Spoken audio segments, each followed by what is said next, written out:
You know, they were talking about climate change yesterday, and now we're learning that scientists and researchers are looking at how to change the weather on purpose. That's right. Lasers now could one day manipulate rain and lightning. CBS This Morning contributor Michio Kaku is a physics professor at City College of New York. Professor, nice to see you. Extraordinary seeing Al Gore and Bill Clinton there together with Charlie, wasn't it? That's right, yeah. Yeah, they did not get into this discussion, though. But it is fascinating. I mean, lasers, really, to change the weather? That's right. Well, as Mark Twain once famously said, everyone complains about the weather, but no one ever does anything about it. Well, instead of doing a rain dance, we physicists are firing trillion-watt lasers into the sky to actually precipitate rain clouds and actually bring down lightning bolts. This is potentially a game changer. But this is experimental. It's experimental. However, in the laboratory so far it works. When you have water vapor and you have dust particles or ice crystals, you can precipitate rain. It condenses around the seeds.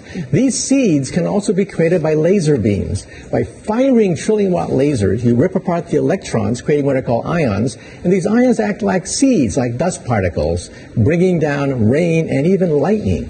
Go ahead. Well, this fascinates me in part because, too, I remember reading the stories that China had used this during the Olympics, that the USSR had used this after Chernobyl to create rain clouds. I mean, did those really work then? We have some of these capabilities now? Inconclusive. Even in the 60s, the CIA used this to bring down monsoons during the Vietnam War, to wash out the Viet Cong. Governments have been playing with this thing. Alleged to. Alleged to, right. Yeah. Now, we realize that for decades now, these governments have been alleged to have experimented with weather control, but nothing conclusive.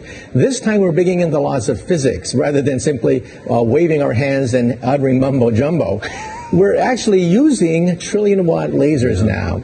And in the laboratory, sure enough, they precipitate rain out of water vapor. Sure enough, you can actually bring down electricity down the beam. So what does it mean for drought areas that need to have rain for crops, and if they don't have them, there's the consequences of famine? Well, the bad news is if it's a clear blue sky, it's not going to do anything at all because it only takes water vapor that's already in the air and condenses it.